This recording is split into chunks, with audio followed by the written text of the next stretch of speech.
Say it with me now. Say it loud and proud, ladies and gentlemen. Ha ha ha. Bears football. Yes, that is right, ladies and gentlemen. The Chicago Bears. When you look at their season in 2022, and man, like I said, it was a season where they won by losing. It was perhaps the best season of Bears football because after deceiving everyone with a 2-1 start, they wanted to lose the large majority of their games. I believe they won only one game, and then they went on to lose everything else after. And they also, at the end of the season, got a gift. They got a gift from God. Their old friend and soon to be fired Houston Texans head coach, Lovie Smith. And that gift was the form of the number 1 overall pick in the 2023 NFL draft. So they were almost certain to be getting that number 2 overall pick. But no, Lovie Smith assured his team would win against the Indianapolis Colts in week 18. And by the football gods be damned, the Chicago Bears would get that number 1 overall pick. And yeah, they ended the season 3-14. And I got to say about that season, yeah, the roster was very terrible for Chicago. It's more the same what happened in 2021. But you saw a little bit of progression in regards to Justin Fields, but it was mostly with his rushing. He broke franchise records in regards to his rushing ability, but when it came to his passing, yeah, not so much. You didn't really see a lot of him as a passer, especially in the second half of the season. So when you go into this 2023 season, I really want to see Justin Fields progress in a positive manner as a passing quarterback. Yeah, they're going to probably still try to use him as a runner, but I really want to see him, be a passing quarterback. So that's really something I would like to see. So some of my needs for the Chicago Bears going into that this past offseason, when I talked about them in the very first team in my season recaps, they needed pretty much everything. Everything but quarterback. Whether it was help at receiver, help at the offensive line, the defense. They pretty much needed everything because they basically gave everything away at the trade deadline. I think notably Roquan Smith and Robert Quinn at the trade deadline on their defense. And they were basically bare bones from that very tail end of that second half of the season. So the Bears needed to help out their potential franchise quarterback. They had the most cap space in the league. So basically all the money in the world to spend in free agency. And they definitely need to take advantage of that, especially Ryan Poles. And then, of course, you had to decide what to do with the first overall pick.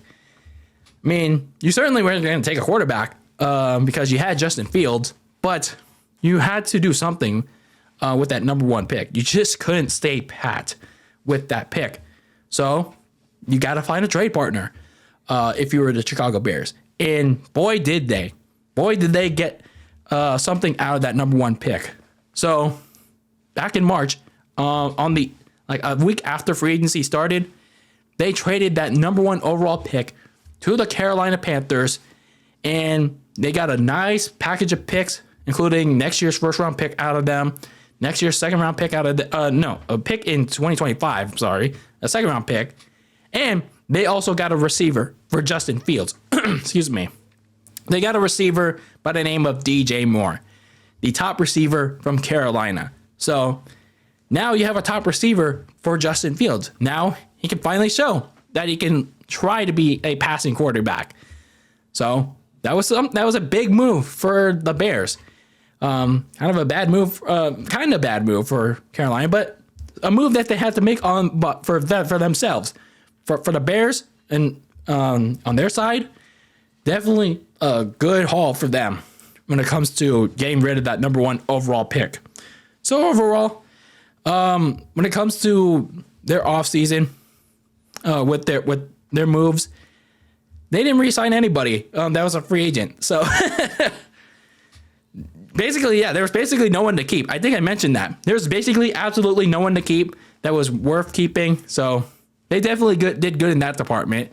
They did lose David Montgomery to the Detroit Lions, but you already had Khalil Herbert, so there's no use in keeping David Montgomery. So he was good to let go. One of your offensive linemen, Riley Reef, went to the New England Patriots, but again, not really worth keeping because he was like a liability in the offensive line.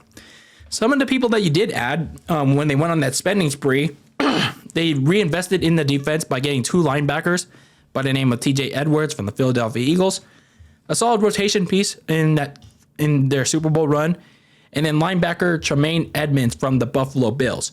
A little bit of an overpay, but for when he was with the Bills, he was a key defensive piece for them. A piece for the offensive line, guard Nate Davis from the Tennessee Titans. He was good protecting Ryan Tannehill. The only problem is he just can't stay healthy. They also got an edge rusher by the name of DeMarcus Walker from the Tennessee Titans. So, I mean, he looks okay. And a tight end by the name of Robert Tonyan from the Green Bay Packers. Didn't he get injured like last season with the torn ACL? But I digress. And running back Travis Homer from the Seattle Seahawks. So, yeah, he pretty much is going to be the replacement for David Montgomery. But then they did their dirty work in the draft, getting a tackle by the name of Darnell Wright from Tennessee. So, continuing to beef up that offensive line, getting that protection for Justin Fields, getting a defensive tackle by the name of Gervon Dexter from Florida. So, continuing to also beef up that pass rush, hopefully, trying to find those replacements for Robert Quinn and Roquan Smith, and getting a defensive lineman by the name of Zach Pickens from South Carolina. So, overall, when you look at their moves, it seems like they're finally coming along and finally getting some help for Justin Fields on both sides of the ball, and I'm trying to make like a little bit of a run here. So I would say that the Bears did very well to address their needs in both free agency and the draft. Defensively, they zoned in on their defensive concerns after trading away Roquan Smith and Akeem Hicks. Like, they really couldn't pass rush. They couldn't really get to the quarterback. And their secondary was god awful. I mean, it still kind of remains pretty bad, but hey, at least have some veteran linebackers that can get to the quarterback and can play like a little bit of cover. So there's that. And then offensively, obviously, you had the big move with DJ Moore. You still need another receiver, though. I'm not sure where you're going to get that. But they beefed up a little bit on the offensive line, which is very important because Justin Fields was getting badly hit in his first 2 years. Like one of the most sacked quarterbacks in the league. So he desperately needed protection, and Chicago finally gave it to him. So looking at some of your key potential games for 2023, obviously it's the very first game at home against the Green Bay Packers, the Aaron Rodgers-less Green Bay Packers now. So this is your chance to finally get some payback, because especially now because there's no Aaron Rodgers, and he's not there anymore to make him to let him be your daddy anymore. But he still will forever be your daddy. But anyway, I digress.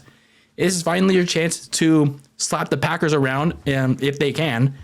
And a lot of these games are pretty much important games are going to be your divisional games. Week 6 at home against the Minnesota Vikings, going up against Kirk Cousins and that offense. Week 11 on the road against the Lions.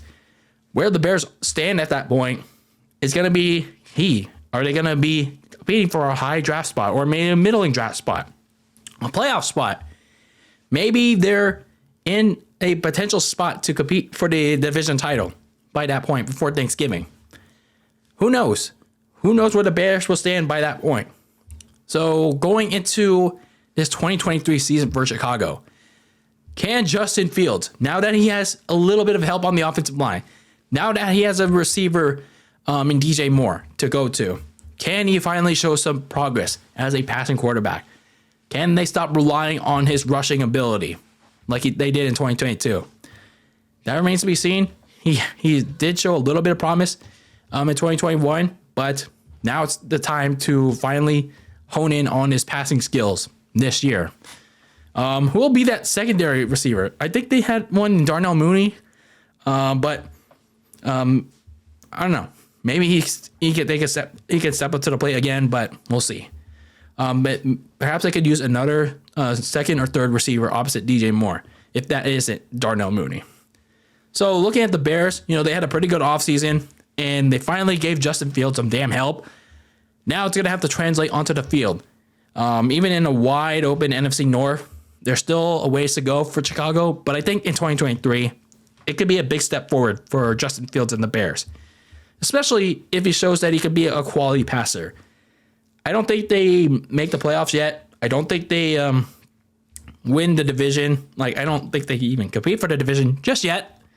But they do make some progress. They do make some progress in Justin Fields' progression, his career.